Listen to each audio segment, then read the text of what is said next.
Эх, да, друзья, вот такой год, так мы его и встречаем, точнее, провожаем. Уходящий встречаем, как бы, тот, который будет, 26-й. Всем добрый вечер. Большое спасибо, что присоединяетесь к трансляции. Поставьте, пожалуйста, лайк, подпишитесь на Димуру, поставьте, пожалуйста, собственно, ну, обозначьте себя. Это прямой эфир, все живьем, все как есть. Степан Геннадьевич, приветствую вас. Добрый вечер.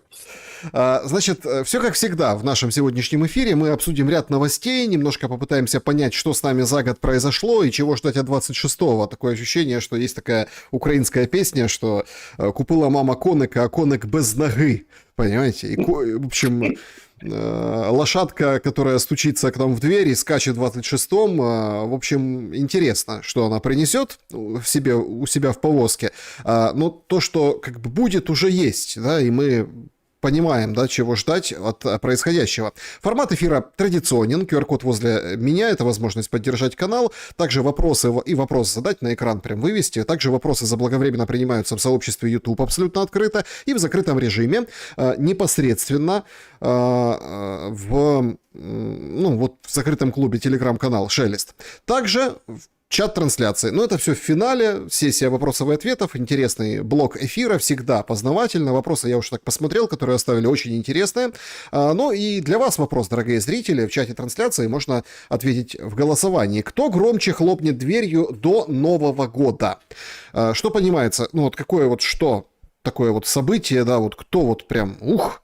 Ну и варианты. Армия России, ВСУ, компромат хлопнет дверью, НАБУ, ФБР, то есть что-то сейчас мы в конце года как увидим под елочку, это то, чего все ждут, по поводу украинской коррупции, власти, новых фигурантов, пленки, говорят, будут какие-то.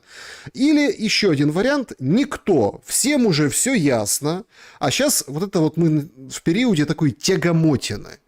Действительно, конец года, который обещался быть жарким, сейчас проходит под знаком переговоров и, ну, такой дерзости Зеленского, да.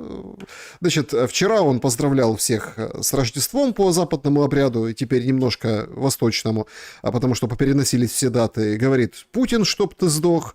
А сегодня, вот перед нашим эфиром, он сообщил, что он с Варфоломеем пообщался, и тот говорит: «Варвары, россияне, варвары». А также принял участие в переговорах телефонных с Кушнером и Виткофом. И говорит, какие-то идеи есть, идеи. А в конце такая приписка феноменальная. Говорит, передал ребятам, чтобы они Трампу от меня поздравления с Рождеством сказали. В общем, что хорошее, доброе, светлое ему пожелали. Ну, кажется, что Зеленский чувствует, что он прямо оседлал ситуацию в контексте этих раундов и переговоров. А что это может означать на самом деле? И как бы вы охарактеризовали вот последнюю неделю Старого года? Ожидать ли каких-то ярких вспышек? Не думаю, поэтому я выбираю четвертый вариант. Что касается Зеленского, ну, играет как может. Да. Там художника каждый обидеть может. Поэтому я ничего не жду и не ждал весь этот год. Поэтому все это так, ну, как говорят эксперты, новостной шум. Вот, не более чем.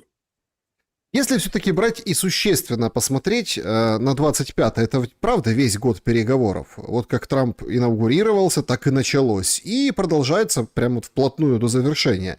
Так а что они показали? Сначала Стамбул возродили, потом вот эти, ну, скажем так, наезды в Вашингтон, часовые разговоры Виткофа в Кремле. Что в сухом остатке? Ничего, абсолютно ничего. Все как шло, так и идет боевые действия. Идут, санкции новые вводятся. Украина как была прокси-силой Америки и Запада в войне против России, так и остается. Ничего не поменялось. Поэтому и не должно было поменяться. В самом начале года говорил, что, ребята, какие надежды, какой там звезда Анкориджа путеводная. Ну, ну, знаете, когда, да, свет в конце тоннеля, да, оказался прожектором локомотива. Примерно так. Поэтому ничего не ждал и не ожидаю далее. Все будет идти в том же ключе. Сегодня очень активно обсуждается Купянск. Причем российские военкоры поднимают волну, записывают там разные видео, записывают, пишут, что вот город, мол, потерян, ну, практически, но бои внутри города, получается, медали там кто-то получил за взятие Купянска, их надо сдавать обратно. Вот этот эпизод, и действительно есть такая, фигурирует информация, что любой ценой нужно до Нового года показать успех вооруженным силам Украины. Будет ли это Купянск и что это будет означать вообще по раскладу по линии фронта? Рёбке же говорит, отстает Дипстейт, причем так серьезно, на Да, да, месяц. да. Ну, я думаю, что Купинск, скажем так, наверное, это было ожидаемо на этом участке фронта, потому что, насколько я понимаю, командование на данном участке фронта не отличалось умом и сообразительностью и часто, скажем так, выдавало желаемое действительное. А может быть, делается очередная фортеца. Ну, фортеца Мирноград, фортеца Покровск, фортеца Курск. Что там было? Ну, устроят очередную фортецу Купинск и последние, скажем так, боеспособные подразделения ВСУ там и останутся. Я думаю, что это все превратится в фортецу Купинск, поскольку что Залужный, что Сырский, они всегда сдают котлы под ключ, занимаются теплоснабжением. Значит, сейчас это происходит на фоне вот этих переговоров, о которых я сказал. Сообщил Песков сегодня, что в Кремле изучают документы о завершении войны России против Украины, которые глава Российского фонда прямых, ну, в общем, инвестиций Дмитриев передал Путину после поездки. Короче, вернулся, передал, изучают. Дальнейшая коммуникация с американцами будет зависеть от Путина. И, собственно, тут интересно. Да? Украина продолжает раунды, встречи, переговоры, Россия изучает документы. Как вам кажется, вот эти 20 пунктов, которые опубличил Зеленский, которые там напечатали в Ле Фигаро, они вот что означают для Кремля и как он себя поведет с вот этими документами? Я думаю, ничего не означает, потому что, ну, слушайте, если вы на них посмотрите и сравните, скажем, со Стамбульскими соглашениями, то создается впечатление, что за эти 3 года Украина резко улучшила и усилила свои переговорные позиции. Что, скажем так, мягко выражаясь, не соответствует действительности. Даже те начальные 28 пунктов так называемого плана Дмитриева-Виткофа, если бы Россия их приняла, на мой взгляд, это означало бы капитуляцию кремлевских. Пока, я думаю, такой команды не было, поэтому что 20, что 21, что 22 пункта, ну, и ведут информационную какую-то кампанию, какую-то войну, ни о чем абсолютно, на мой взгляд. Они просто неприемлемы. Все будет разрешено на поле боя в 26 году, на мой взгляд. Просто мы о поле боя этом вернемся, поговорим. Тем более, что, знаете, Guardian сегодня написали о том, что после потери ВСУ в Курской области, после вот этого, это тоже, на самом деле, это тоже событие года. В каком-то плане можно его выделить. Ну да, Потом... да, афера года. Нет, ну он начался как бы там раньше, но тем не менее мы понимаем, что 9 месяцев удержания территории на территории Российской Федерации, потом вот это вот откат назад, сейчас в Сумах тоже интересное событие происходит. Так вот, Guardian пишет, что у Украины почти не осталось резервов войск, людей хватает только для того, чтобы как-то удерживать линию фронта. И параллельно вот этот Купянск, да, как информационная история, что вот мы теряем, мы там еще что-то переброшены. Нет, ну, там, насколько я понимаю, с начала декабря было понятно, что ВСУ собирают ударный кулак, потому что нужен какой-то пропагандистский результат. Откуда они его собирали? Они его собирали с других направлений, с того же Сумского. Ушли, началось движение. Движение идет по всем участкам фронта. Он просто сыпется, потому что все собрали самые боеспособные единицы после потери элитных, скажем так, подразделений ВСУ в Покровске и Мирнограде. Ну, собрали на Купинск, молодцы. С других участков фронта. Ну, фортеция Купянск будет. С чем дальше будет воевать ВСУ? Вопрос, вернее, кем. Поэтому, да, с Курска все началось, потому что я много раз говорил, что кремлевским очень повезло с Зеленским и его командой. Потому что полезнейшие из полезных юденов, как сказали бы немцы, делают все через одно место. Когда война ведется не генералами, а политиками ради какой-то сиюминутного хайпа. Красавцы, что могу сказать. И началось все с этих фортец. Там уже какая-то будет Купянск, 7-я, 8-я фортеца, которая потом превращается в ничего не значащий населенный пункт, не имеющий никакого стратегического значения. Ну и с десятками тысяч ВСУшников, которые удобрили чернозем. Вот и все. Сегодня издание Mirror публикует, что российские стратегические бомбардировщики, но не как у нас подают, пролетели над Британией.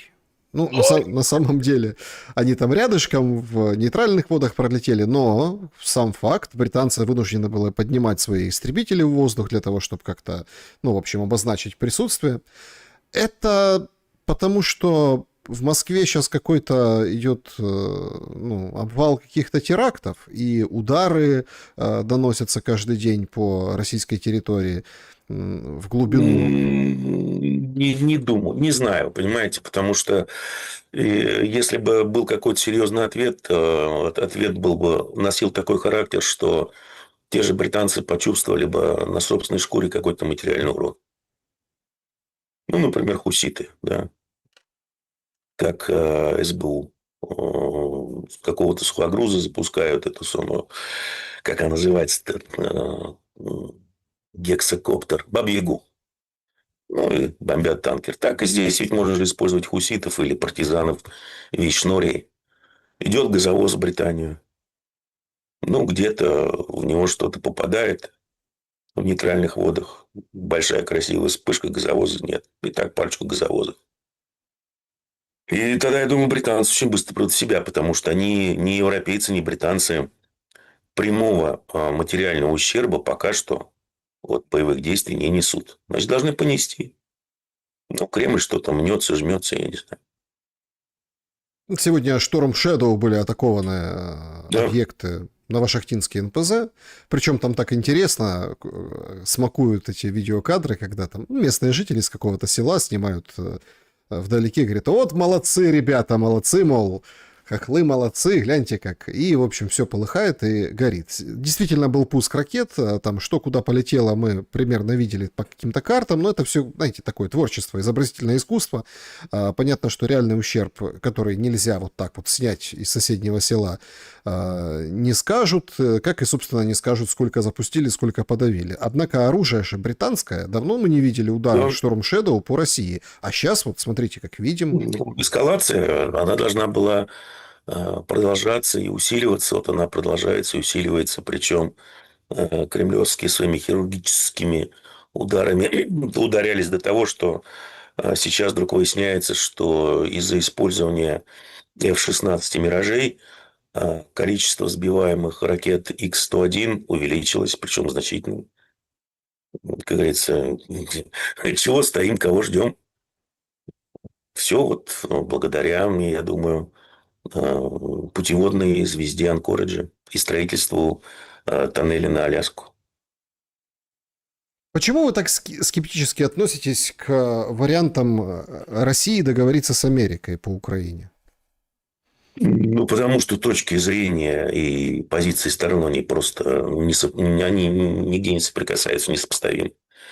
Потому что, я повторюсь, тоже Рубио заявлял в начале президентского срока Трампа, что Америка ведет прокси-войну с Россией посредством Украины. Если вы хотите прекращать эту войну, значит, нужно договариваться. Как здесь можно договориться? Когда одна из сторон только капитулирует. Американцы пока не капитулируют, хотя им дали все возможности красиво выйти из этой аферы. Они из нее практически вышли для себя. Но остались, это разведная информация, все остальное предоставляется. Поэтому здесь либо одна из сторон капитулирует, либо будет идти война до последнего украинца. Я думаю, что как раз второе наиболее вероятно. Ну, по поводу второго, сегодня ваши слова, вы, по-моему, на прошлом эфире или на позапрошлом мы с вами обсуждали эту историю по поводу зон безлюдных. Вышел демограф украинский и начал комментировать о том, что, смотрите, ребята, как бы мы идем к тому, что будут очень большие куски территории, где никто не будет жить. Причем он говорит, это не только там линия фронта, Днепропетровская область, там часть, кусочек, Запорожская, там, Харьковская, и Донецкая там, и так далее, а еще и, например, Черниговская и Сумская. То есть реально 30 километров эта зона формируется, ну как, обычным путем. Люди там оттуда не находят, как жить, и уезжают. Как вы думаете, вот в этом варианте с буферными зонами какая-то нескладуха. Вот то, что Зеленский опубликовал и Ле Фигаро. Каких-то там зон особо нет. То есть, хотя это все на протяжении долгого времени обсуждалось. И Путин сначала там давал команду делать эти буферные зоны, потом как-то ее замяли, затерли. Мы придем к этому естественным путем? Ну, во-первых, что означает буферная зона? Это значит, скажем так, зона, есть вот некая граница, и на определенный километраж этой границы, скажем, на 100 или на 150 километров вглубь территории Украины, это зона, занимаемая, скажем, российскими войсками. И контролируемыми, чтобы не было никаких запусков оружия, которое имеет дальность, скажем, 150 километров. Если дальность 300 или 500 километров, значит, по идее, должно быть 300 или 500 километров. Но это, еще раз, это по большому счету ни о чем, потому что легче решить украинский вопрос раз и навсегда. Я думаю, к этому все идет. Но, с другой стороны, вы постоянно Причем, апеллируете... что значит раз и навсегда? Ну, остается какой-то огрызок от Украины, скажем, там, в границах, я не знаю, там, 1918 года или что-нибудь такое. Нет доступа к морю, нет доступа ни к чему. Ну, там живут украинские националисты, бандеровцы, очень счастливы и довольны. Никакой угрозы России не представляет, никакого интереса для Запада тоже не представляет в силу своей ущербности. Все. Все довольны. Вопрос решен.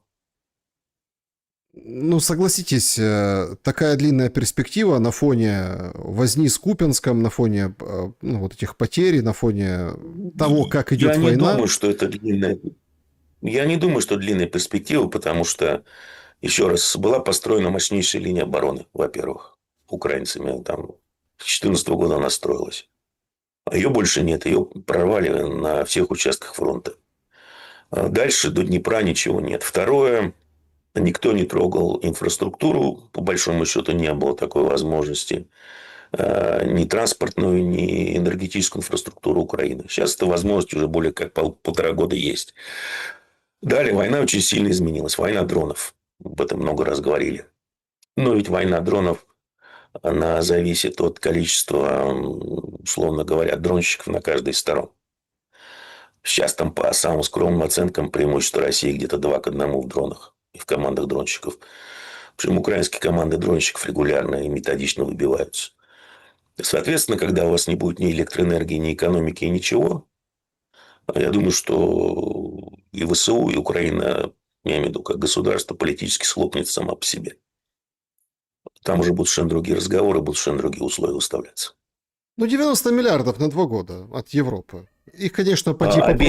Обещанных, пока обещанных. Но пообещали, уже, значит, стабильность какая-то. Чего? Смотрите, Да, Зеленский говорит, что это прям победа-победа, финансовая гарантия того, что Украина дальше конечно, будет да, существовать. это победы. Просто, наверное, нужно задуматься над тем, каков ВВП Евросоюза. Сколько там, 17-18 триллионов. Каковы бюджеты Евросоюза всех стран. И эти страны не могли найти 200 миллиардов, при том, что, как мы уже с вами обсуждали,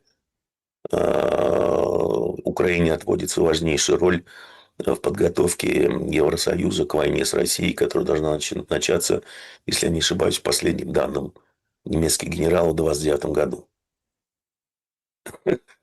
Что-то здесь не вяжется реально.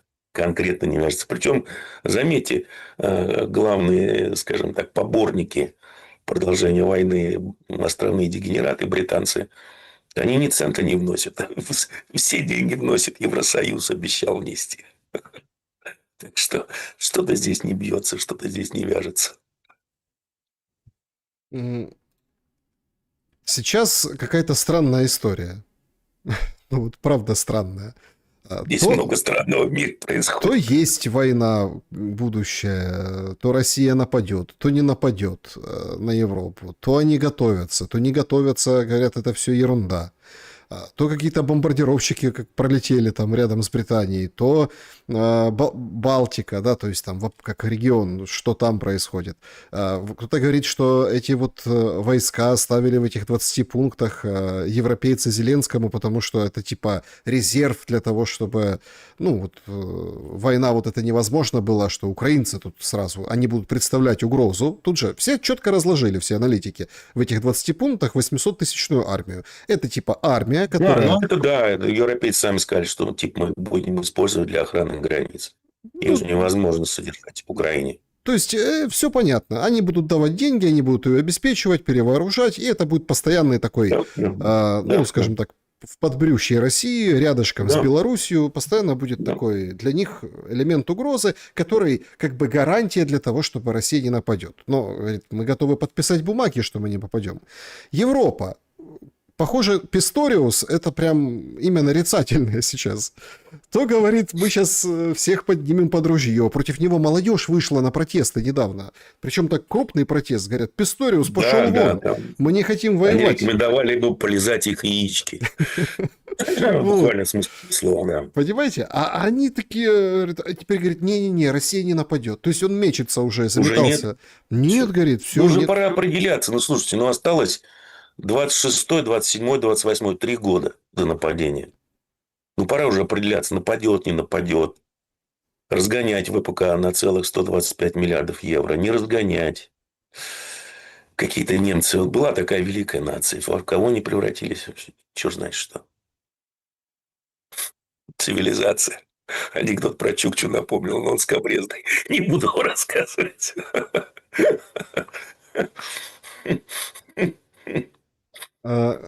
Как выглядит Европа? И по большому счету сейчас многие пришли к выводу, что Трампу для того, чтобы решить вопрос с войной в Украине, нужно, в общем-то, оседлать Европу. Как это? К ноге хозяина.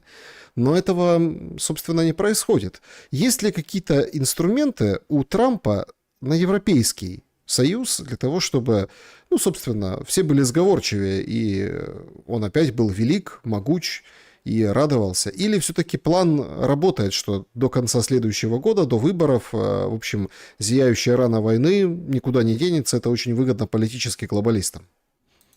Я думаю, что просто все уже наблюдают такую схватку не на жизнь, а на смерть глобалистов с американскими имперцами, скажем так, за контроль над империей западной.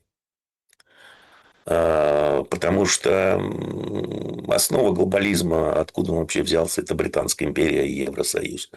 Евросоюз – такая проба пера, когда всем руководят неизбираемые люди, комиссары, как в свое время в Совке была.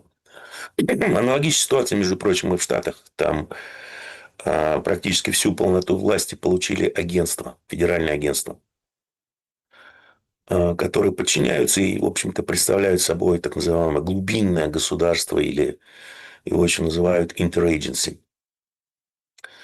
Поэтому, да, схватка идет, что там, я думаю, что midterms, промежуточные выборы, Трамп с треском проиграет, потому что он потерял свой ядерный электорат благодаря своим продуманным и великим действиям, гениальным просто, и внутри страны, и снаружи.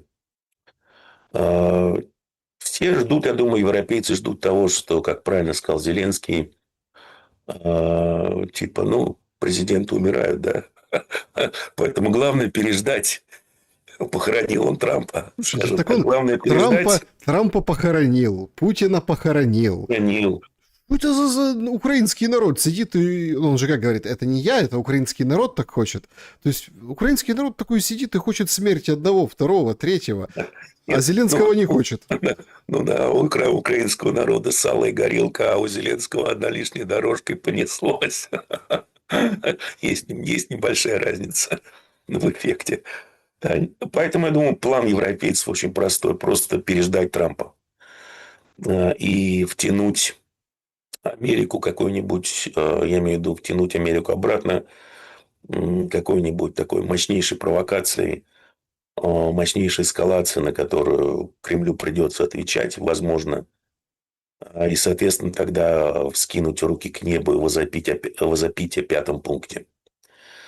Поэтому я думаю, что они надеются, во-первых, что Трамп проиграет промежуточные выборы, типа это что-то изменит, ему могут спокойно объявить импичмент, но импичмент его, грубо говоря, процесс импичмента доведут до точки, потом скажут, если хочешь оставаться президентом 2 года, то, друг мой, давай-ка делай, как мы тебе скажем. Может быть, много комбинаций разыграно.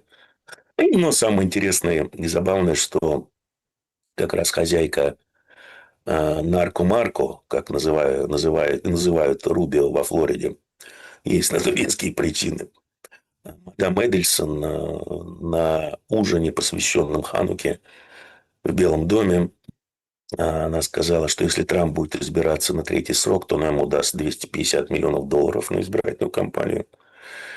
И тут же Дершовиц, по-моему, тоже там есть такой великий адвокат, специализирующийся на конституционном праве, презентовал, прошу прощения, Трампу предпринт своей книги, как раз посвященной вопросу, может ли в США президент легально избираться на 3-й срок.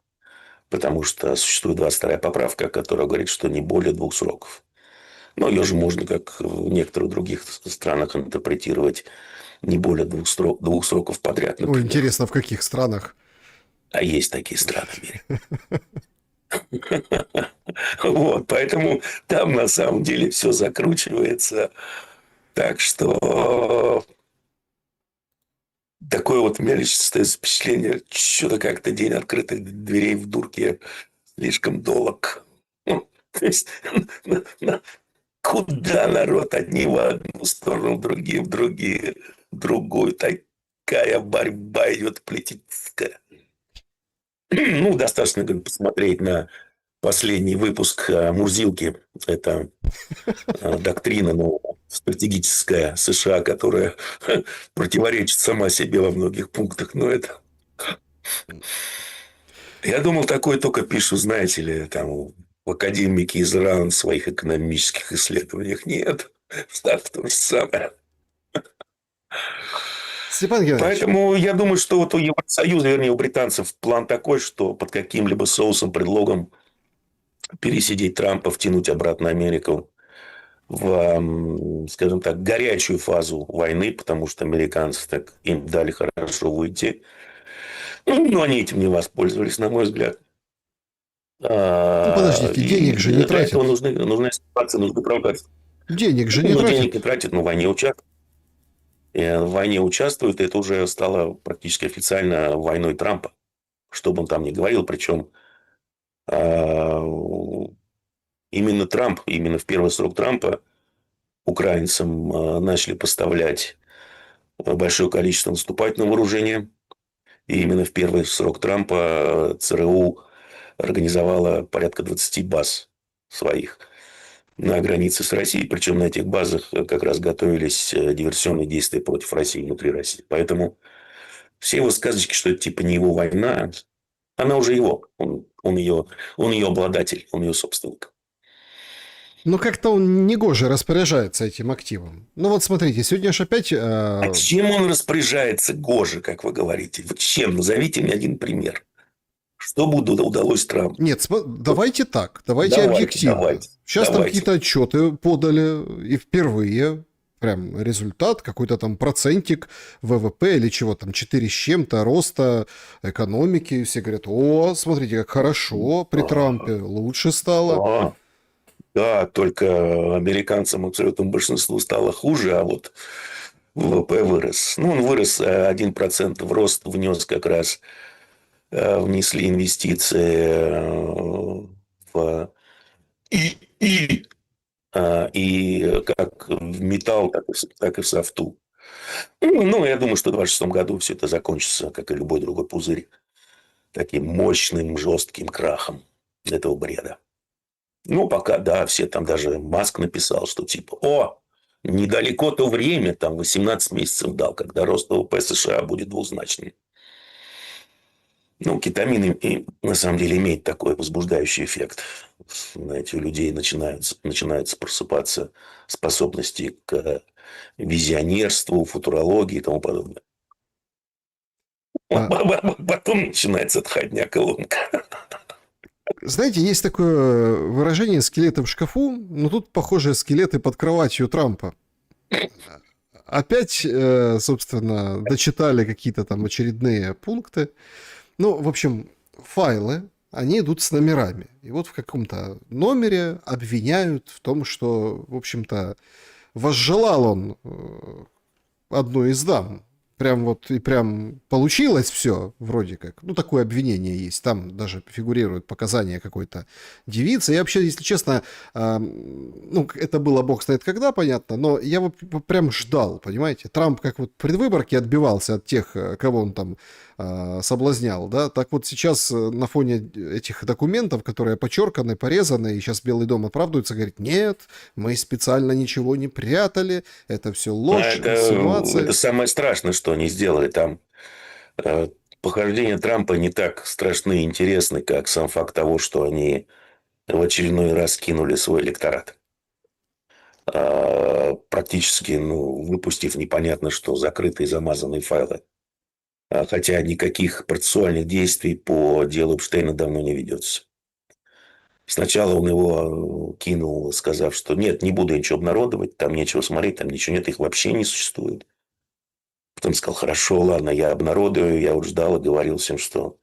Но самое тупое, что они могут сделать, это начать редактировать эти файлы. Они таки это сделали.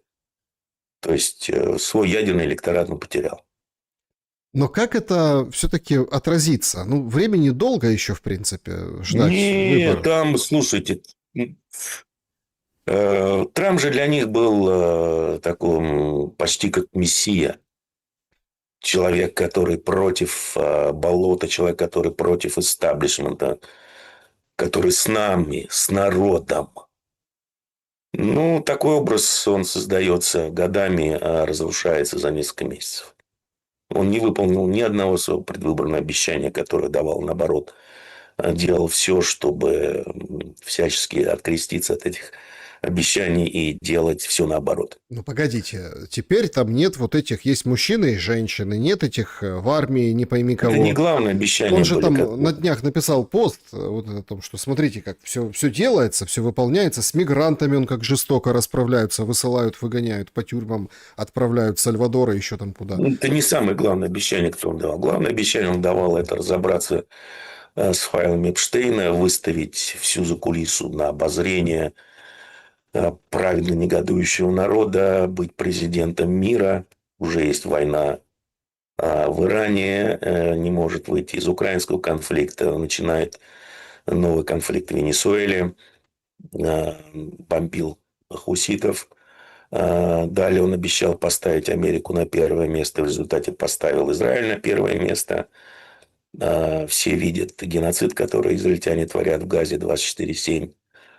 И, в общем, если вы посмотрите по тем опросам, которые публикуются, ну, зумеры, скажем так, ну, ненавидят Израиль. То есть, избиратель американский полностью поменял свою точку зрения и стал таким же токсичным в политическом плане, как и Украина в Штатах. Причем Трамп, он реально вот тупой, вот реально тупой.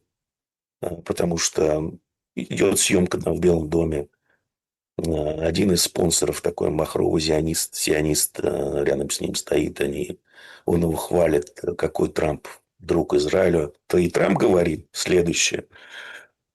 на камеру, что вот видите, как вам со мной повезло, ведь мой электорат вас ненавидит. Сидишь и думаешь, ну да, слов нет. Поэтому он его потерял электорат. Особенно, ведь он потерял не только электорат. Вот убийство или ликвидация, судя по всему, израильтянами Кёрка, да, они думали, что, ну, уберем этого, кто-нибудь еще будет, поставим своего человека во главе TPU USA и тому подобное, бла-бла-бла. Оказалось, что это был очень важный оперативник политический. И отсутствие Кёрка, и отсутствие оперативников такого уровня, они уже привели к тому, что в Майами они проиграли с треском, республиканцы, выборы мэра.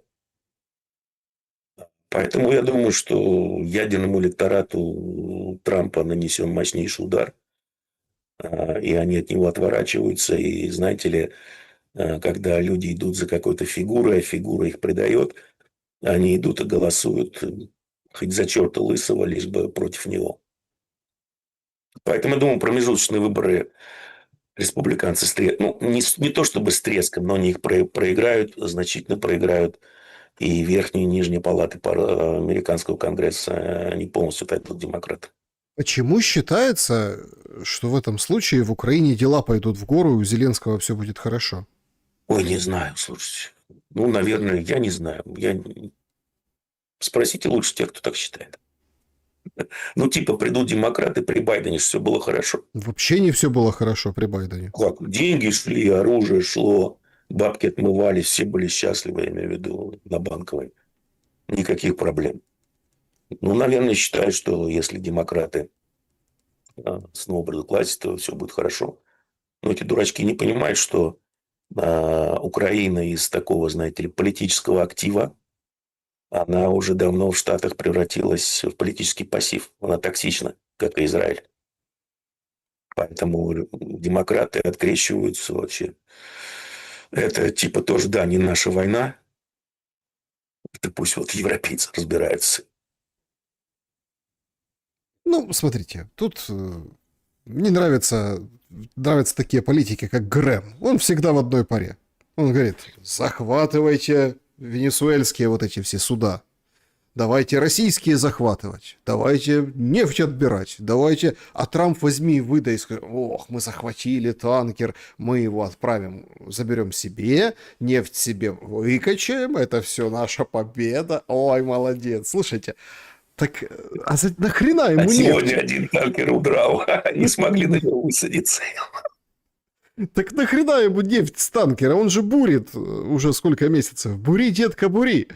Ну, там с бури, детка, бури, как и все у Трампа, произошло через одно место, потому что количество буровых на трехлетних минимумах продолжает сокращаться. При таких ценах не хотят они вкладываться в развитие инфраструктуры, они просто собирают тот гешефт, который есть, я имею в виду нефтяники. Никто не будет. Сокращается количество буровых. Поэтому, ну, как все у Трампа, на самом деле. Нападение на Венесуэлу. Слушайте, а Мадуро хорошо держится живчиком. Красавчик. Так и не совершилось нападение. Обидно, черт. Я думал, они там увязнут. Но у них еще есть возможность у Трампа там увязнуть. Но на самом деле я думаю, что пиндосы сейчас ищут точки выхода, чтобы сохранить лицо, потому что они думали, что они скажут «бу!» и Мадуро наложит в штанишки и убежит. А плана «Б», как у европейцев, нет. Поэтому что им остается? Ну, Трамп объявил войну Венесуэле, потому что по международному праву морская блокада – это объявление войны. Ну и, ну сколько там, 5-6 танкеров они конфискуют. 3 танкера провели под конвоем ВМС Венесуэлы. Есть такие еще. Американцы не знали, что делать. Как на это отвечать? Один танкер удрал сегодня. Поэтому, понимаете, если бы этим занимался, я не знаю, там ну, скажем, тот же Черноморский флот России, ну, понятно, да, привыкли. Ну, мама родная. Но это же морской гегемон. У него там находится треть всего, что плавает. Из 3 авианесущих групп, которые на ходу, там одна, самая современная. И они не могут нормально блокаду, что ли, устроить. Еще раз, вот они нагнали все это, там держат уже 3-й месяц. Ну, долго достаточно, да. Если у вас есть план, и вы действительно гегемон, вам глубоко пофигу, кто что скажет, кто что сделает. Вы просто задавите. Вы следуете своему плану и решаете поставленные задачи. Суть по всему, плана нет, задачи не решается. Вернее, был план А, плана Б нет. Причем по различным оценкам содержания всей этой арматы вместе с морпехами, с авиацией, со всем, ну, Пентагон обходится в кругленькую сумму больше, чем $1 миллиард в день. Поэтому что-то как-то... Зато у нас теперь есть новый класс линейных кораблей, линкоров «Трамп», Ну, которые есть, станут будет, будут, грозой морей и океанов. Да, будет, лет не через 20 есть, появится. будет. Причем вы заметили, что Ну, через тоже 2,5 года появится. Да. второй раз подряд ажиотаж разгоняют, что сейчас Венесуэлу будем объявлять, там и разведка, все дела, вот, а потом, говорит, выходит, мы строим золотой флот, золотые карты, золотой флот, все золотое, но дело как бы не движется в отношении... Золотой купол еще. Золотой купол еще, да. Но, с Да. другой стороны, опять на Гренландию роток разинул. С чего бы вдруг? Ну, наверное, пытается переключить внимание. С Канадцы Венесуэлы. вроде пока... Да, канадцы пока выдохнули. Их пока не упоминали. Но, наверное, скоро до Канады дело дойдет. Ну, понимаете, это смешно. Это вот гегемон и его президент, да. Очень странным выглядит сегодняшнее заявление МИД Российской Федерации о том, что, уважаемые граждане, ну, России, как-то избегайте, только в случае крайней необходимости отправляйтесь в Германию. В Германию, мол, нельзя ездить, небезопасно, относятся плохо к правам граждан и так далее. Как бы тут уже все так немножко насторожились по этому поводу.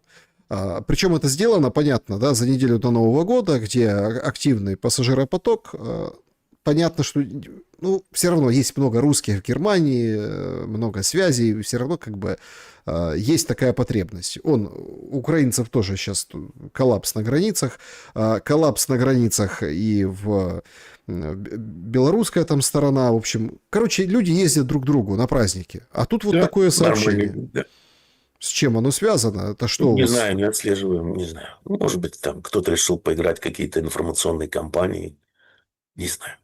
Потому что война, в принципе, должна начинаться через 3 года. Есть еще время поездить.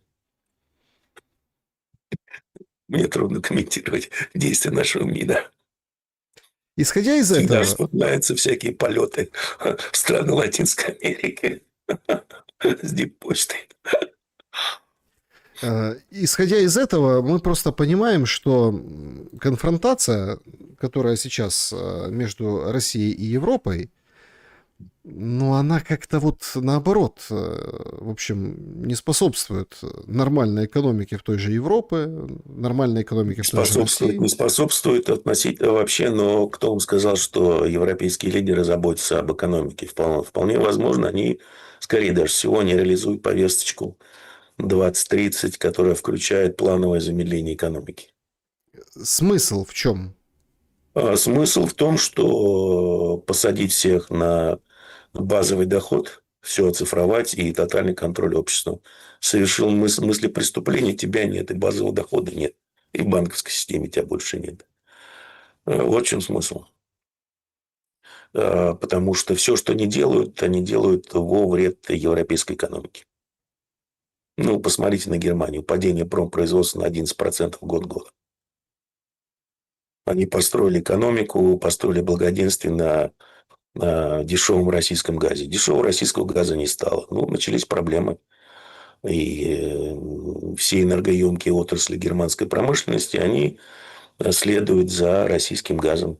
Российский газ пошел в Китай, замечательно, мы переносим производство туда. Это было тяжело предусмотреть, это было тяжело предсказать. Нет. Просто либо были не в состоянии, либо, скажем так, борьба за сохранение своих кресел, я имею в виду Еврокомиссию, и за сохранение своей власти, она пересиливает все остальные аргументы. А как вот эта жизнь с базовым доходом в обществе? Ведь по большому счету мы понимаем, и нам это преподносят из тех публикаций, которые есть, что это вот нечто, ну, позитивное. Вводятся некоторые эксперименты на протяжении этого года о том, что вот смотрите, сейчас вот там вы там граждане будете получать по 2-3 тысячи евро условно в месяц, но И ничего не делать. ничего не делать, но ни копейки больше, ни копейки меньше. Короче, живите себе. Нечто подобное, кстати, это очень интересное наблюдение, испытывает ряд украинских беженцев в Германии. Именно украинских, потому что им предоставили жилье, им предоставляют выплаты. Не 2-3 тысячи евро, меньше, конечно. Но, тем не менее, работа у них, ну, тоже понятная по зарплате, и, в общем, все такое, в общем, обязательная история. И даже есть люди, которые пенсионеры там, они говорят, не надо мне даже ничего на карточку ни на какую пересылать. Ну, условно, чтобы помочь к празднику там на мандарины. Не, иначе увидят, что мне приходят куда-то деньги и лишат меня вот этих выплат. То есть, фактически, этот эксперимент на фоне вот этой ужасной войны, он работает, он сейчас, как бы, можно делать выводы. Тогда получается, что западное общество вот вовсю уже... Помните, как была зеленая повестка? Всех бредили все этими ветряками, там, кизяками. А сейчас вот как бы бредят вот этой экономической моделью. Нет, пока, ну, это не совсем экономическая модель, это скорее социальная модель.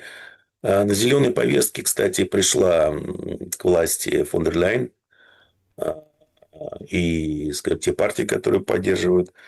Зеленая повестка канула в вечность. Изобрели новую повестку. Это борьба с антихристом. Пока что выживают и консолидируют Европу, и держат Евросоюз вместе за счет этой повестки борьбы с антихристом. Это единственное, что у них осталось. Отсюда всяческое неприятие каких-либо контактов, наказание за контакты и тому подобное. Базовый доход. Ну, что такое базовый доход? Еще раз. Цифровой концлагерь, базовый доход. Если ведете себя хорошо, он вам капает. Допускаете или совершаете мысли преступления, он перестает вам капать. Тотальный контроль. Повесточка 20-30. Интересные данные приходят мы в прямом эфире. Иранское посольство в Украине поздравило украинцам с Рождеством и Новым годом. Пожелали мира в 26-м году. Написано, что христиане там Ирана как бы вместе со всем миром тоже празднуют Рождество, поэтому с праздником, уважаемые украинцы. Но это, конечно, потрясающе, особенно ввиду того, какие отношения между Ираном и Украиной, ввиду того, как Зеленский вводит санкции против Китая и заявляет, что китайские спутники показывают российским ракетам, где объекты инфраструктуры и куда бить. Ну, такой достаточно... Ну, еще используются и китайские системы наведения спутниковые тоже. Да, и что? Вы же используете американские. Ну, а мы китайские. Свои-то давно. А как ли? Поэтому, ну, есть китайские замечательные. Да, очень интересно. Значит, вот такая еще новость приходит, что журналисты нашли в Израиле Миндича. Они его сфотографировали 2 дня назад, потом показали кусочек видео, он там на пробежечке такой весь, на спортике, спортивный, в очечках, говорит, что про коррупцию не хочет отвечать на вопросы, но говорит, Энергоатом, прекрасная компания. Ну, в общем, такой какой-то абсолютный идиотизм. Но давайте будем откровенны. В рамках украинской войны для украинского общества эта вся история, это, конечно, очень серьезный болезненный удар, который длился, как оказалось, не просто вот эти пару дней, пару месяцев, вот сейчас, это прям вот полгода с Майдана вот этих картонок. Как вы думаете, зачем этот ну, замут, да, американцам? Это для того, чтобы выборы как-то провести? Или какие-то другие есть планы? Просто мы с вами обсудили уже Венесуэлу, Мадуро, который сидит. Вот сейчас видим Зеленский, который хорошо себя чувствует, да, без главы офиса, ну, официально. Который тоже себя неплохо чувствует. Ну, Ну, все глава себя, офиса без портфеля, можно вот так называть. все себя очень хорошо чувствуют, понимаете? Вертикаль сохранилась, все А нормально. коррупционный скандал, ну, как-то все равно. А на самом-то деле, ну, серьезное событие 25-го года. Извините, я просто должен сейчас тут переключить питание. Да, А, переключите питание, друзья. секундочку. Я пока всех приглашаю проголосовать в нашем опросе. Кто громче хлопнет дверью, как раз-таки армия России, ВСУ, компромат, НАБУ, ФБР, никто, просто будет тягомотина вот такая. Поэтому, друзья, Да, все, можно в общем, продолжать. пожалуйста, доголосовывайте. Ведь это действительно мог быть поворотным моментом вообще во всей войне, но не стал. Почему? Ну, потому что у американцев нет никакого желания завершать войну. Потому что я глубоко уверен, что все эти путеводная звезда Анкориджа – это всего лишь такая часть гибридной войны, диверсия. Потому что есть договоренности, их нужно соблюдать, но можно их соблюдать формально. Поэтому мы будем с русскими о чем-то договариваться. Потому что, ну, посмотрите, на весь этот процесс прошел год, да? Авиасообщение не восстановлено. Вопросы с диппредставительствами, дипмиссиями не решены. Ну, элементарные вроде бы вопросы, да? И, соответственно, если у американцев рычаги прижать Зеленского к ногтю, есть, они это показали. Но почему-то не пошли дальше. Потому что у них, я более чем уверен, у них не стоит такой задачи. А стоит задача, в общем-то, как и говорилось, американская империя нанести максимальный ущерб России, возможно, даже пытаться нанести стратегическое поражение и организовать смену режима. Все вкладывается в эту канву. Прошел год, ничего не поменялось, кроме бла-бла-бла. Ну, не сказать, что режим слабее. А мы посмотрим, как пройдет 26-й год с точки зрения экономики, потому что Набиуллина и Силуанов, они свое дело сделали. Посмотрим, что будет с экономикой в 26 году, с банковской системой. Пока что американцы ввели очередные санкции, как вы знаете, нефтяные. В результате Китаю нефть отгружается по 30 баксов, то есть дисконтом 30. Ну, это очень мало, да. Посмотрим, что будет дальше. Поэтому, говорю, все эти разговоры о мире, они были направлены на то, чтобы, скажем так, убедить Кремль не кончать Украину здесь и сейчас. Похоже, убедили. Тогда какой видится, ну, какие перспективы, да, у этого... Вот Хантера даже вытащили, показали сегодня. Хантер Байден говорит: ой, слушайте, куда я попал? Говорит, Украина это гадюшник. Все коррупционеры. Говорит, я пришел. Я там, дело не в том, что я там буризма. Я там вроде как честно фигурировал. Короче, он на халяву получал там по 100 тысяч долларов. Ничего, не просто за то, что его там имя было вписано. Он там получал другие гешефты. У него там схемы, вот эти все моменты. Вернуть не обещал деньги после раскаяния. Ну, Нет, говорит, нет. Украина, тяжелее, ну, вообще ужас. Да Как более, там вести да бизнес, более да? того, ну, может, правда, поиздержался, потому что он же там в интервью говорит о том, что ничего не оставил Байден как бы после своего президентства, ничего нет. Ну, то есть денег нет. Дома в кредитах, в ипотеке, короче, беда в семье, в общем, надо ходить это с протянутой рукой, а Украина вообще гадюшник такой там коррупционный. Ну, послушайте, о чем говорит это, ну, скажем, это явление Христа народу? Придется просто, скажем, поскольку он демократ, я думаю, что демократы готовят общественность к тому, что они не будут поддерживать Украину. Потому что демократы, я думаю, выбрали ту же примитивную стратегию в кампании, что и Трамп. Говорить и делать все прямо противоположно тому, что говорит и делает Трамп. Все. Трамп пытается закончить войну в Украине, ничего не получается, поэтому давайте будем говорить, что Украина – это страшный гадюшник, тому подобное, и вообще политически такая заразная тема. Вот все. Получается, если демократы не поддерживают, если при демократах воровали, если у Трампа ничего не получается, какая тогда перспектива? Ждать, пока, ну, условно, России надоест, или она, ну, там, не сможет уже таким же образом, как сейчас, продолжать войну? Ну и, собственно, пока там не будет кризис в России, чтобы закончить эту... Я думаю, что даже экономический кризис в России, он никак не повлияет какое-то время, ну, год-полтора, может быть, больше на возможность вести боевые действия с такой же интенсивностью. Но я думаю, что украинцы просто раньше закончатся. День в 26 году украинцы закончатся. Чего вы ждете еще от 26 года? Эскалации, я жду конфликта, решения еврейского вопроса окончательно на Ближнем Востоке и экономический крах, начало экономического краха во всем мире. Так вы так... Слушайте, вы спросили, я ответил. Не, вы так это говорите, экономический крах во всем мире, как у нас есть такой персонаж, ну, вы, может, знаете, это старый еще, с такого постсоветского телевидения, Дид Панас, он сказочку рассказывал вечером, и такой, вот такая малята, да, вот такая херня малята, понимаете? Да, примерно так, да, малята. Катастрофа экономическая. Так, а подождите, откуда взяться катастрофе экономической, раз все как хорошо? Смотрите, деньги на Украину... Я не знаю, где что хорошо, понимаете, просто если вы возьмете, скажем, ну, 4 ведущих экономики, это США, Евросоюз, Китай и Япония, там белых лебедей нет, там одни черные лебеди везде.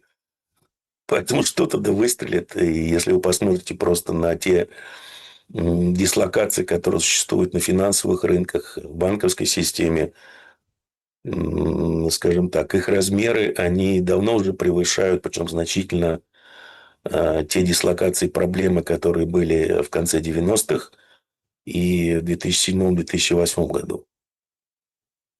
Вот и все. Поэтому здесь не вопрос того, что произойдет, а вопрос в том, когда это начнется и с каких уровней по индексам. Это все.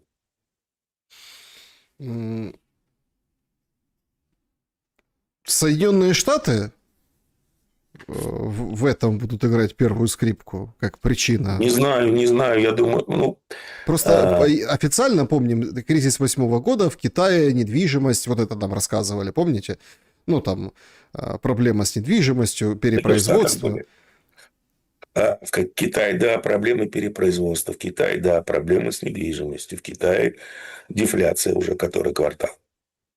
В Китае огромные долги, которые, ну, активы банковской системы Китая превышают активы банковской системы Европы. Это без учета так называемой серой банковской системы, а с ней там раза в два. А американцы в этом смысле где-то там, далеко внизу. Но рушится рынок облигаций Японии. Давно ожидаемое событие. В 2025 году он начал просто рушиться. Рынок таки переехал Банк Японии. Поэтому, если рушится рынок облигаций, у них еще инфляция, ЦБ Японии начинает с ней бороться, повышая ставки.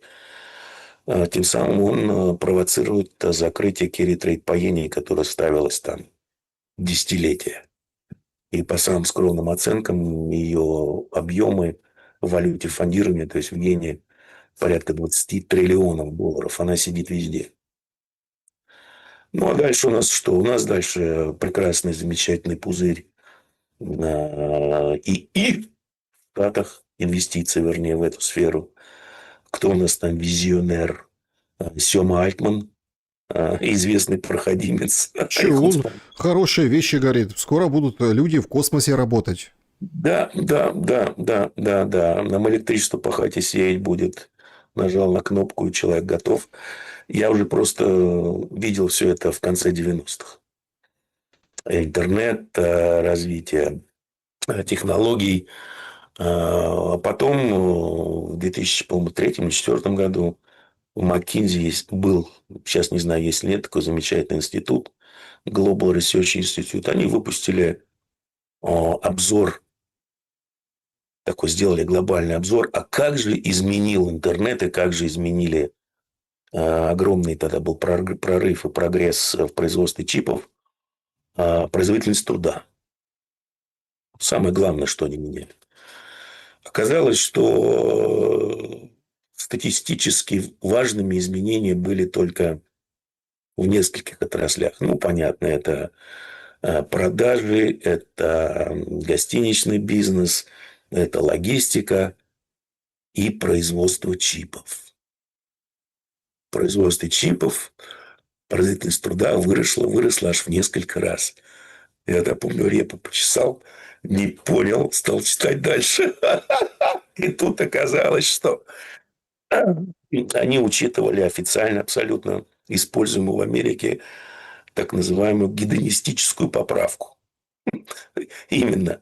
Ну, поскольку чипы становились дешевле, но их производительность росла в несколько раз, ну, негоже говорить, что производительность труда при производстве чипов снизилась, поэтому стали использовать несколько другую оценку вклада чипов в ВВП. А именно, поскольку чипы работают, скажем, в 4 раза больше, то потребитель получает удовольствие в 4 раза больше, ну, соответственно, пишет цену в 4 раза больше.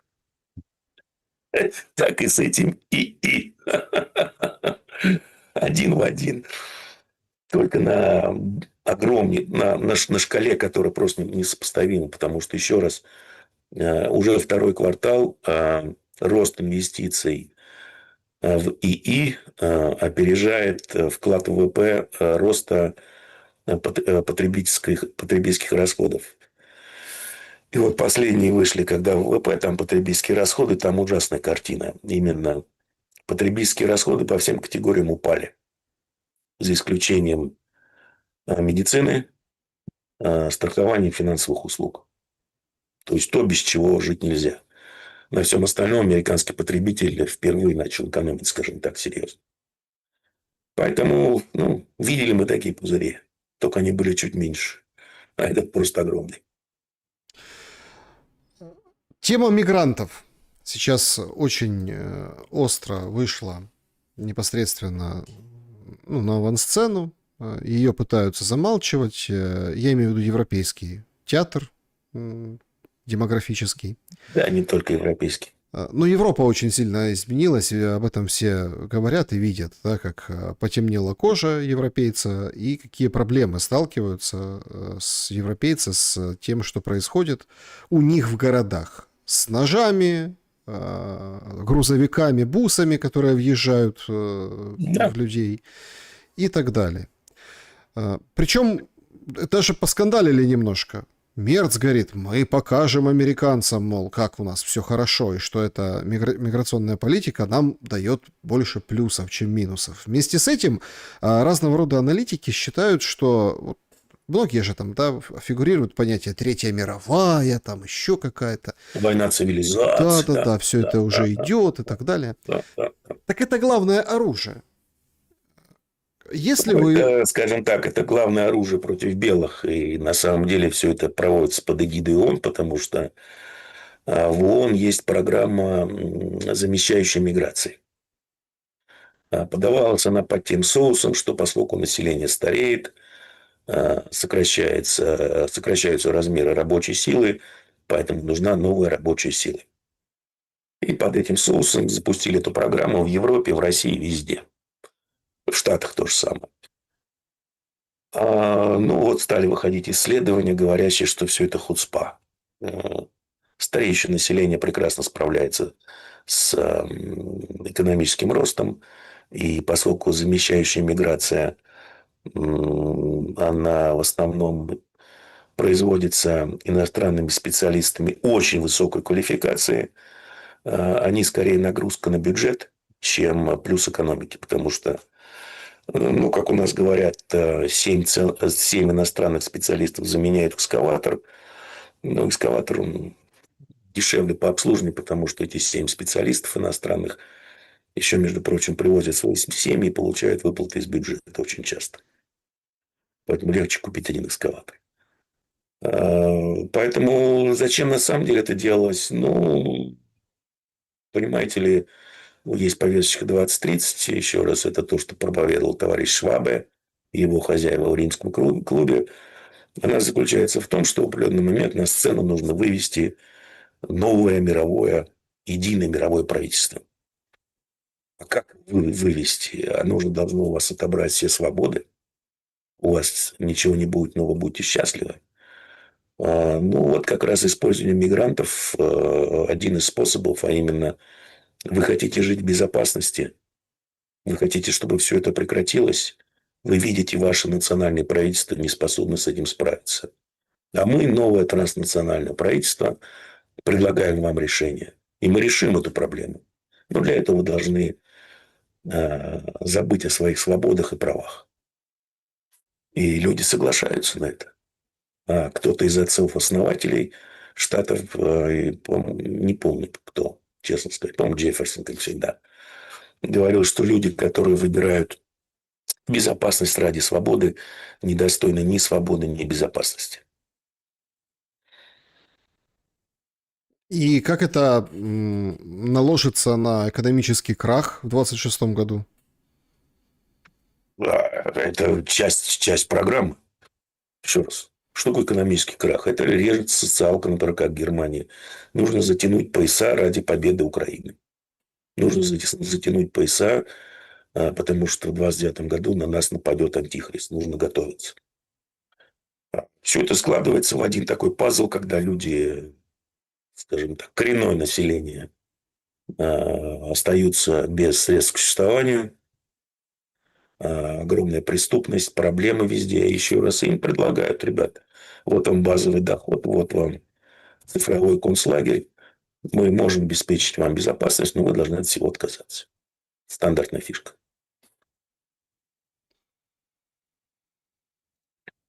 Что будет конкретно с территориями, ну давайте так, средней полосы? Я возьму здесь не страны в разрез, да, ну, имеется в виду Россия, Украина, Беларусь, там вот это, да, а вот именно вот эту территорию что ждет? Потому что можно сколь угодно смеяться над там, планами Нового Иерусалима, вот это все. Это все красивые фантики и обертки. Но, ну, давайте откровенно, мы же видим, что мигрантов уже завозят в Украину. Мы видим ситуации, которые по мигрантскому вопросу в Российской Федерации тоже периодически, да, возникают, всплывают. Мы видим разный контингент, который приезжает. Причем всем принято как бы возмущаться, что вот смотрите, в Европе там какой-то мигрант... Ну, там... а в России тоже уже пошли серьезные разговоры об принудительной исламизации страны, например. То есть мы видим действительно серьезные проблемы. Что будет с этой средней полосой, какая ее судьба в момент объединения проблем экономических, да, и вот больших, о которых вы сказали выше, и вот этого миграционного вопроса? Ну, я думаю, что для европейцев все это вновь, для нас тоже не вновь, и, ну, скажем так, пассионарности и, что ли, запроса на изменения я пока не вижу. Поэтому, ну, будет такой плавильный котел, где русские, как обычно, будут нацменьшинством. Это же еще со времен Совка там же пошло. Ведь официальная политика Совка, коммунистической партии, была такая, что, ну, поскольку Российская империя так сильно угнетала всех и вся, то мы нужно развивать республики, сестры за счет РФ. Это была вся политика Совка. Но она не изменилась. Да, друзья, давайте подведем итоги нашего сегодняшнего голосования. Кто громче хлопнет дверью до Нового года? 3% ВСУ, 7% компромат НАБУ ФБР против украинской власти, 18% армия России и 72% никто ничем не хлопнет. В общем, всем давно все ясно. Очередная тягомотина. Я так понимаю, что у аудитории совпало настроение с вашим сегодняшним. Вообще не предновогоднее, вообще ничего как бы хорошего не сказали, Степан Геннадьевич, ни об уходящем Знаете, годе, есть ни о такой грядущем. иностранный агент в России, Слепаков. Вот несколько лет назад он сделал такой прекрасный музыкальный клип. Это был тяжелый год. Вот. Я думаю, что мы в первом куплете этого клипа. Ну, так, чтобы, знаете, люди не особо возбуждались. Да, друзья, давайте время повозбуждаться и нам в комментариях, и с вопросами, конечно же. Начнем сессию ответов на вопросы с сообщества YouTube. Поехали. Вопросов очень много. Даже клуб не включал сегодня, потому что, ну, правда очень много. Но всем большое спасибо за поддержку и за то, что пишете. Значит, поехали. Режим Блиц, чтобы как можно больше успеть. Александр, Степан Геннадьевич, добрый вечер. Как-то на одном из семинаров Степан Геннадьевич говорил о проливе Дрейка мельком и о его возникновении.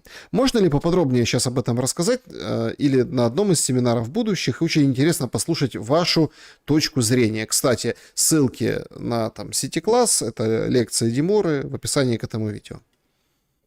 Не, ну, что здесь интересного? Много чего интересного. Берете официально признанные карты, да? Не обращайте внимания на то старое, я имею в виду там до 1000, ой, дай бог памяти, там до 1540 года, что-то такое. На то, что там Антарктида, четкие границы Антарктиды без льда, внимания не обращайте. Это чтобы вас не смущало лишний раз. Смотрите, батюшки, а Южная Америка соединена с Антарктидой сушей. Берете карты, по-моему, после 1560 года, либо 1000, я не помню же, 1500, либо 1600, по-моему, 1500. Батюшки, а там пролив Дрейка. Причем на Google картах он выглядит так, как если бы вы, скажем, бросали вот такой тяжелый металлический шарик на песок горизонтально. И вот этот шарик, он, когда приземляется, ударяется в песок, он оставляет такой борозду и вал. И вот как раз на Google Maps видно, что на дне такая борозда и огромный вал. Скорее всего, туда что-то попало по касательной, куда-то улетело. Отсюда был потоп.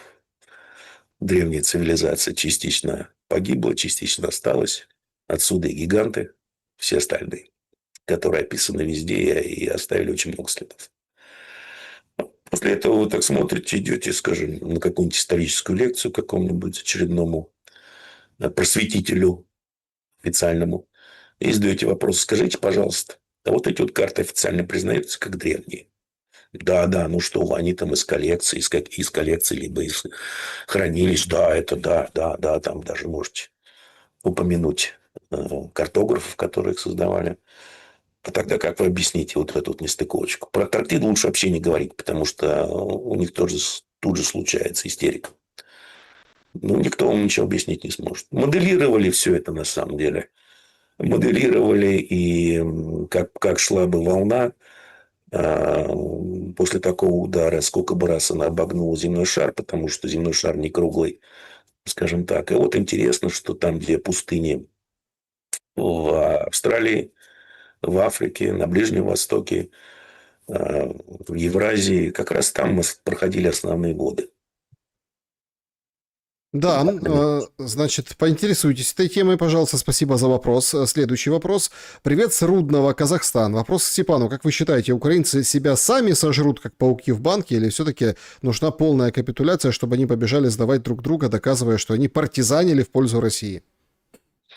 Да, я думаю, до этого не дойдет, потому что, еще раз, те, кто хотят остаться, останутся. Те, кто захотят уйти в Западную Украину и на Запад уйдут.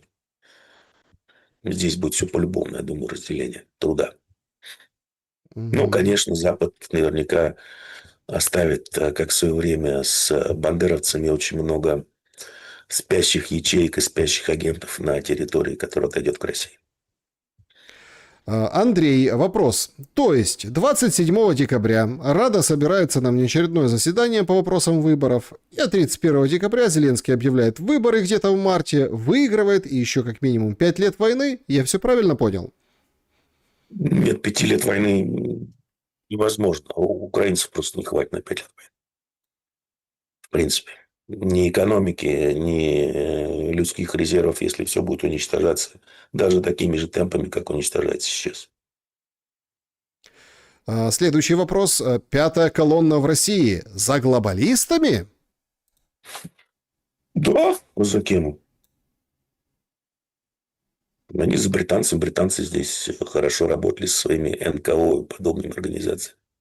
До сих пор работают. Причем эта пятая колонна, так называемая, она сидит везде. И в Думе, и в высоких кабинетах, везде. Я уже рассказывал, как ЧК их может спокойно вычислить. Особо не утруждаясь. Ну, почему-то не хочет. Следующий вопрос от Владимира. Здравствуйте. Попросите Димуру, пожалуйста, поломать мою логику. Зерна пшеницы и кукурузы Монсанто. Посадочный материал картофеля из Голландии. Все рассчитано для одноразового использования. Повторная посадка семян плодов не дает. Семенной резерв страны под большим вопросом. Что будет, когда мировая торговля и логистика схлопнется? Какие перспективы голода? Ну, я думаю, что за этим все это делалось. Для этого вся Чтобы, песня и писалась. да, чтобы в определенный момент прикрыть эту кормушку, потому что аналогичные эксперименты, вернее, не эксперименты, аналогичная политика проводится с удобрениями, с калийными. Если вы посмотрите, когда Россия запретила вдруг экспорт калийных удобрений, это было 2 или 3 года назад, по тем соусам, что их не хватает на рынке, на внутреннем. На внутреннем рынке их было полно, потому что переизбыток. Была такая, вернее, страна, по-моему, в Индонезии, где там была... Нет, не Индонезия. Может, даже Индонезия. Они были первыми, кто взял на себя обязательства в рамках программы ООН по сокращению использования калийных удобрений, сократить их использование на 50%. Сократили. На следующий год резко сократился урожай. Ну, и там началась большая буча, голод и буча, и вообще восстание илотов. Поэтому я думаю, что вы правильно размышляете, это зерна одной цепи. Звенья одной цепи, прошу прощения. Так, Александр спрашивает, вопрос мистеру Димуре. Степан Геннадьевич, вы как-то сказали, что в России власти действуют по примеру Британии в демографическом этническом плане. А почему они так делают? Ведь им же, их детям, любовницам здесь жить придется. Не грозит ли это для них в конечном итоге потерей власти и активов, а может и жизни? Ну, это вы заставляете их думать на 2 шага вперед. Во-первых, они этому не обучены, поскольку если вы зададитесь вопросом, откуда в Британии столько индусов, пакистанцев и, скажем так, гусских, это колониальной администрации колоний, их дети и помет, скажем так. Поэтому я думаю, не думаю, что они так далеко думают, а потом, что в Китае, что в России. Ну, это, скажем так, отделение глобалистов, потому что тот же Швабе называл Китай его самой любимой и правильной диктатурой. И Китай делает, в принципе, все в рамках глобалистской повесточки. Цифровые ID, все эти скоринги и тому подобное. Ну, цифровой концлагерь, если угодно. Степан Геннадьевич, а могло ли не быть бандеризации в Украине, нжегизации в Армении, леснобрации в Прибалтике и чингисханизации в Средней Азии при солженизации в России? Нет, нет, это отчасти, скажем так, одного плана, британского плана. Поэтому по созданию такого огненного кольца вокруг того, что они в 1906 году впервые назвали Срединной империей. Потому что Британия – это морская империя, соответственно, чтобы контролировать все, гегемонию везде, и нельзя было допускать контроля какой-либо мощной страны или мощной империи над евразийским пространством. Соответственно, как контролировать Россию, ну, создавая очаги напряженности по ее границам, чтобы она все время была занята подавлением этих очагов напряженности. Это Так, официальный план Британии с 1906 года. Следующий вопрос, Татьяна. После установки МАКС каждое утро громко произносите в сторону смартфона: «Доброе утро, товарищ майор». Вам все равно, человеку приятно. В России грядет цифровой тотальный контроль над нами за наши же деньги? Ну, китайская модель, да. Добрый вечер, Александр, Степан Геннадьевич. Владимир Путин не будет выступать с посланием к Федеральному собранию в 2025 году. Ранее такие паузы уже случались в 17-22, но причины были понятны. 17-е послание фактически перенесли на 18-й на фоне президентских выборов, а в 22-м военный шок, резкая неопределенность. Какую логику вы видите в отказе от послания именно сейчас? Это Не случаем знаю. не признак Даже не четкого задумываюсь. плана, нежелание фиксировать обстоятельства по экономике и военным действиям, или, на ваш взгляд, здесь более что-то глубже? Не знаю, даже мозги напрягать в лом. Отличный ответ эксперта Степана Дебуры. Мозги напрягать в лом. Так, какие цели преследует Турция в войне с Израилем? Для чего Турция этот очаг напряжения? Благодарю, Александр. Всем мира и добра в новом году.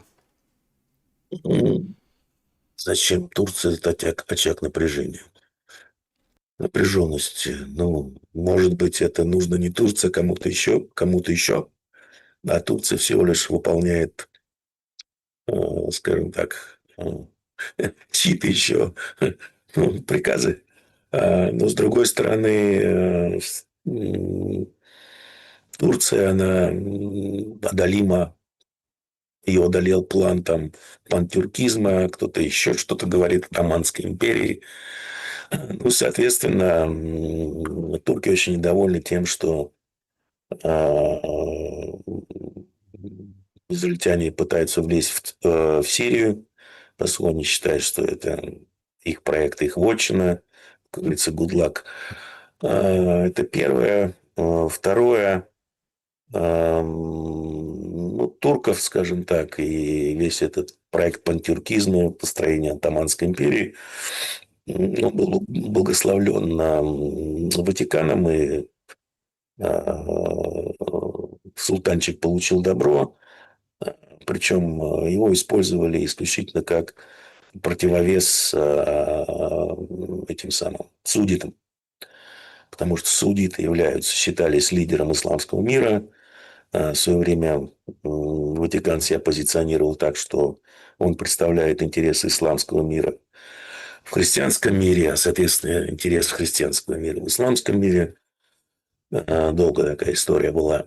Ну, и судиты стали там, как говорят, попой вилять, не по делу. Ну, им тут же создали, скажем так, такой условный противовес. Эрдоган хотел величия всего на свете. Великий паши. Ну, сказали, да, конечно, не проблема, давай. Но имей в виду, что... Поэтому, на самом деле, я думаю, что Штаты, я говорил, много раз их поставили на растяжечку с двумя ЧВК. Одна – это ЧВК Украина, другая – ЧВК Израиль. Соответственно, ЧВК Израиля позволяла британцам и, в общем, Западу коллективному, не используя своих солдат, контролировать и логистику на Ближнем Востоке, и, скажем так, ресурсы Ближнего Востока. Есть план Клинбрейк от 1991 года, можете набрать в Гугле, почитать. Соответственно, их поставили на растяжечку, и я думаю, в 2026 году еврейский вопрос на Ближнем Востоке будет решаться с помощью Ирана и с помощью турок. Так, следующий вопрос. Если бы во власти России были исключительно русские, а в Украине украинцы, сколько бы времени понадобилось для завершения войны? Я думаю, быстро бы завершилось. Либо морду бы набили, либо ужрались бы вместе. Ну, А, так, условно говоря, потому что война ведется не за интересы двух народов от слова совсем. Так, значит, Степан Геннадьевич, Владимир пишет. Северные потоки, Севморпуть с российскими ледоколами. Кто и как будет использовать эту ресурсную базу? Ну, смотрите, якобы во время последних пятичасовых переговоров Кушнера, Виткофа, Путина, Дмитриева, Ушакова поднимался вопрос о восстановлении северных потоков. Соответственно, поскольку этот вопрос является табу для того же Мерца и для Евросоюза, я думаю, что их уже в расчет никто не принимает. А почему табу для Мерца Евросоюза? Ну, потому что это переговоры с Россией, мы типа идем на попятную. Вы что? Мы же должны отказаться от российских энергоносителей. Уже, по-моему, они взяли на себя опережающие обязательства к началу 2027 года. Это официальная политика Евросоюза. Поэтому, разумеется, никто в Евросоюзе не согласится на восстановление северных потоков. Я думаю, что частью, на самом деле, еще плана, который был озвучен более 3 лет назад, это то, что американцы будут торговать и использовать транспортную инфраструктуру российскими энергоносителями. Но в тот момент, скажем так, ситуация в экономике и на поле боя для России была, мягко выражаясь, не лучшей. Сейчас все кардинально изменилось, поэтому, я думаю, в те договоренности уже можно вносить коррективы. Но, тем не менее, мы видим, что это, скажем так, тема развивается. Севморпуть, ну, в Арктику хотят многие, да, поскольку там действительно огромные запасы всего и вся. Но чтобы ее осваивать, нужен ледокольный флот, юрисдикция над территориями и тому подобное. Но туда еще лезут китайцы. И поскольку американцы сделали все, чтобы бросить Россию в объятия Китая и практически обнулить все эти результаты 60-летней политики США, очень мудрой, которую на самом деле предложили Рокфеллер через свою шестерку Киссинджера, они их обнулили. Это гениальный шаг со стороны американцев. И они обнулили, на самом деле, по большому счету, на мой взгляд, все результаты политики Британской империи, которая проводилась с 1906 года. А именно на евразийском пространстве случилось, скажем так, образование пары стратегических союзников, один из которых, Китай, становится гегемоном. Bad idea, как говорят американцы, bad idea. Так, следующий вопрос. Добрый вечер. Вы говорили, что Западу нужны ресурсы России в собственность под залог на выпуск долга. Что мешает выдумать ресурсы в Гренландии, Антарктике, на Луне и набрать долгов под них? Ну, понимаете ли, банковская система еще не настолько отмороженная, оторванная, чтобы в обеспечение брать непонятные бумажки с неподтвержденными резервами. Вот что мешает.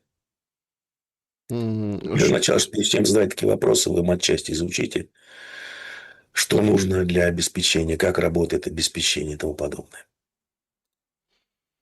Так, значит, следующий вопрос. Вот такой. По поводу нефти вы уже упоминали. Американцы добьются того, чтобы от главного экспортного товара обнулились цены и сильно уменьшились. Сейчас 35, но то ли еще будет? Как предполагалось, эскалация будет увеличиваться, новые санкции отсыпят. Вот их начали отсыпать. Но я думаю, что будут еще новые санкции. Посмотрим. Я думаю, что эта политика будет продолжаться. Значит, этот философский вопрос. Уважаемый Степан, скажите, пожалуйста, пока люди не поймут свои ошибки, война будет продолжаться дальше?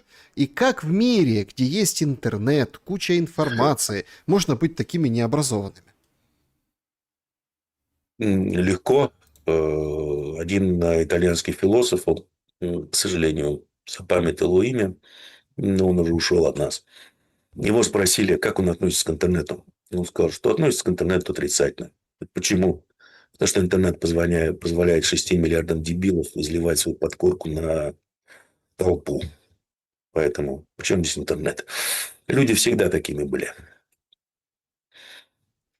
Так, значит, делится своим впечатлением пользователь, говорит, третьего дня был в Египте, в Каире открыли отличный музей Древнего Египта, был на туристических местах, это, конечно, грандиозно, пирамиды, великолепные храмы.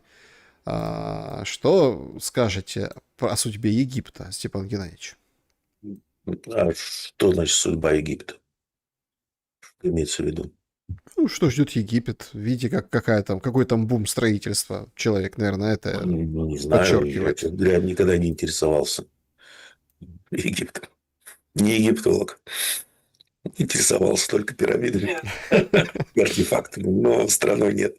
Значит, ну да, со страной там беда. Ну, в плане там, не там, где туризм, а в принципе, страна. Оксана возражает вам, нет уже такого влияния Британии в России, как 10-15 лет назад. Зачем вы преувеличиваете? Оксана, вы просто ничего не знаете. И Нынешние все. лидеры — это пыль по сравнению с тем, что были раньше. Нету там мозгов больше в этой Британии. Вы просто ничего не знаете, и поэтому так утверждаете. Вот все, что могу сказать. То есть Британия не пыль. Она не пыль, ее главное оружие – это так называемая британская мягкая сила. Мгм. Страшное оружие. Изучите вопрос для начала. Потом чушь несите. Так, значит, Александр, это чат трансляции. Противостояние NVIDIA и Tesla, оно показное или имеет под собой разное, ну, в общем, Кого разногласия? противостояние? NVIDIA, ну, это те, которые... Может, NVIDIA? Ну, NVIDIA, ну, короче, ну, вы поняли. Тут как материнские платы компания, которая производит. А, И Tesla. а в чем противостояние? Просто не отслеживаю весь этот бред. Реально. Вот, пофигу абсолютно. Потому что это пузырь, который готов. Просто задайте простым вопросом, когда вы говорите Тесла, великий визионер и футуролог Маск, посмотрите на PE этой компании. Они там Мгм. по 230. Посмотрите на бизнес этой компании. Да. Ну, производят электрические повозки с китайскими батарейками, пальчиками и китайскими моторчиками. Модельный ряд убогий. Китайцы уже давно в данном ценовом сегменте производят машины, которые на голову выше Теслы и по качеству, и по набору опций. Какое будущее у этой компании? Не особо такое. Ну, сохранит свою нишу а-ля Apple, да? Но откуда-то API 230, алло, на борже. Так, значит, Саня, будь другом, спроси Степана, кого он именно видит в качестве нового президента Украины, пожалуйста. Вот, Какие вопросы зрители задают? как это правильно сказать, без мата, что было? В душе не чаю, вот, Нечаю? да. Был такой пророк Нечай, который предрекал развал Украины. Ну, не знаю, вот если бы я был западником, да, я бы разыграл бы, наверное, комбинацию с Усиком. С Усиком! С Усиком.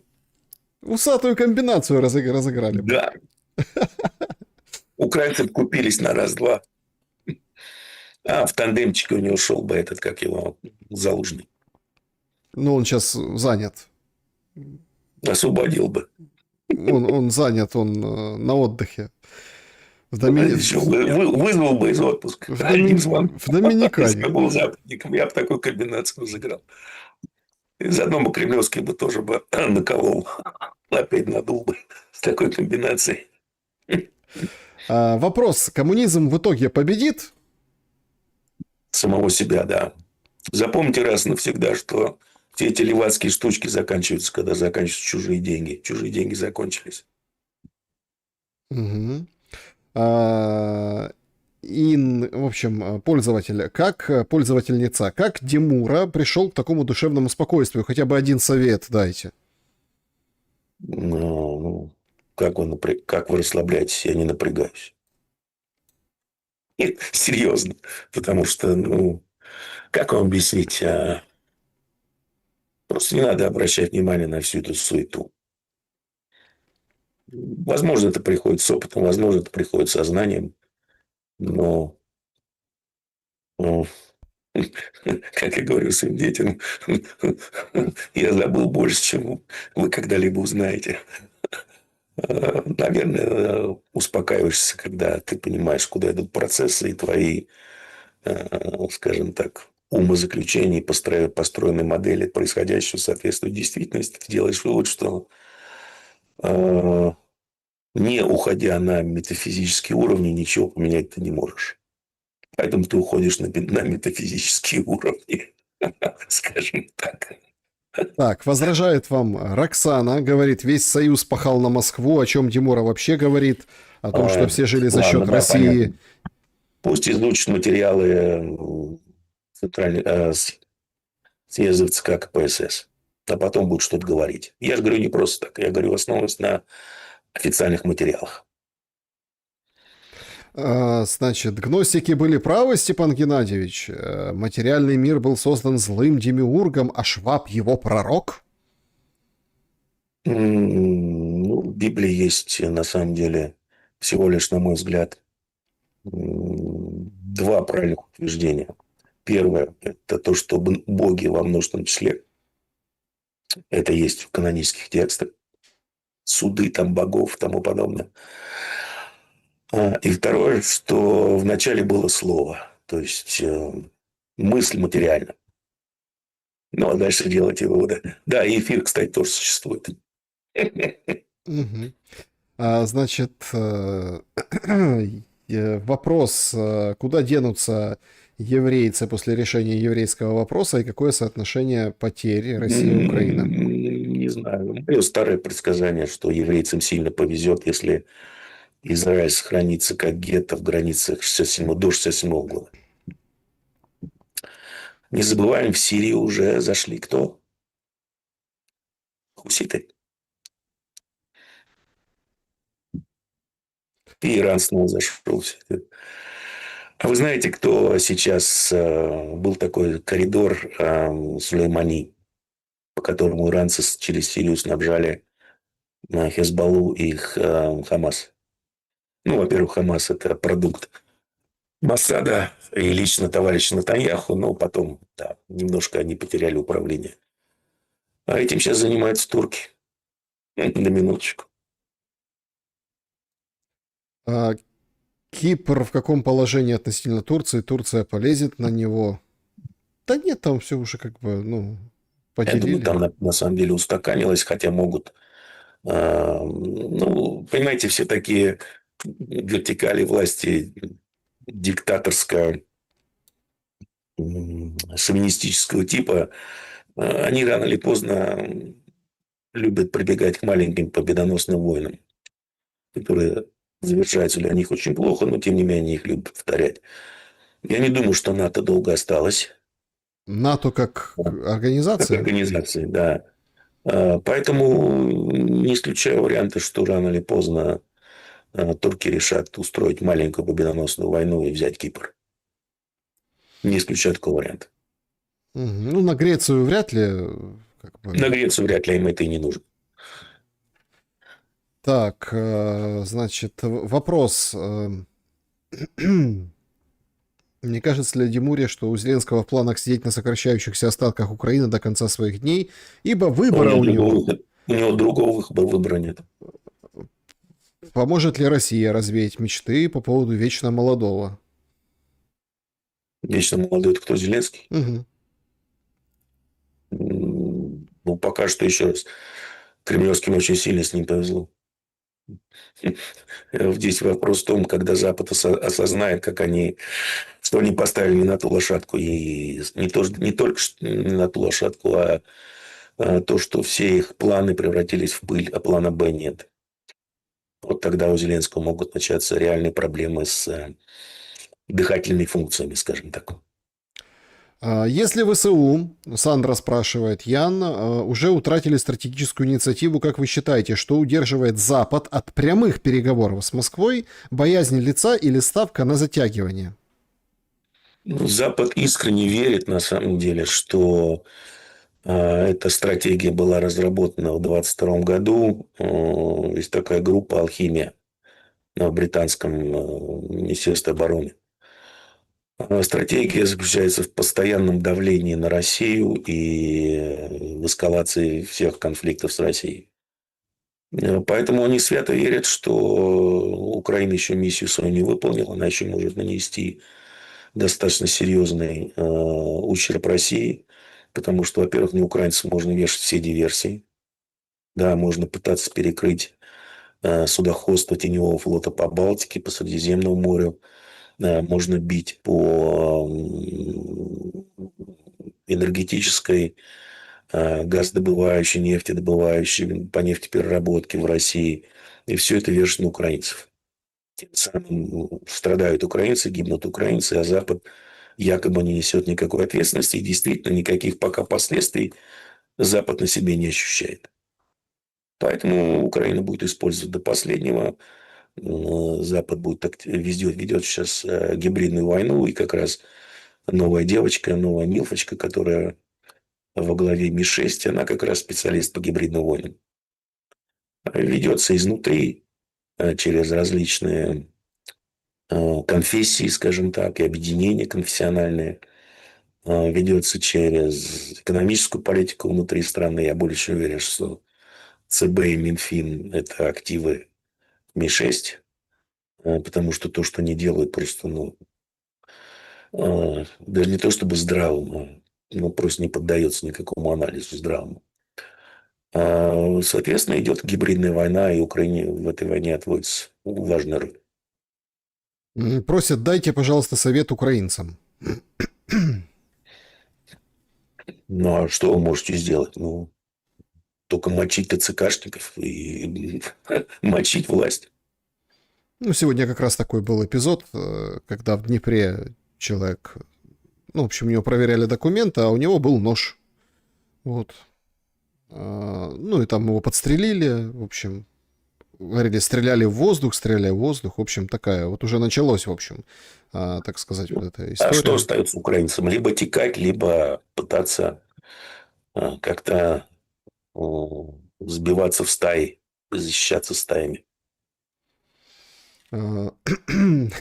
Дмитрий Москвин спрашивает. Степан Геннадьевич, правда ли, что наше все Виктор Пелевин в своем романе «Лампа Мафусаила» или «Крайняя битва чекистов с масонами» своего героя-трейдера Крим Пай списал с вас?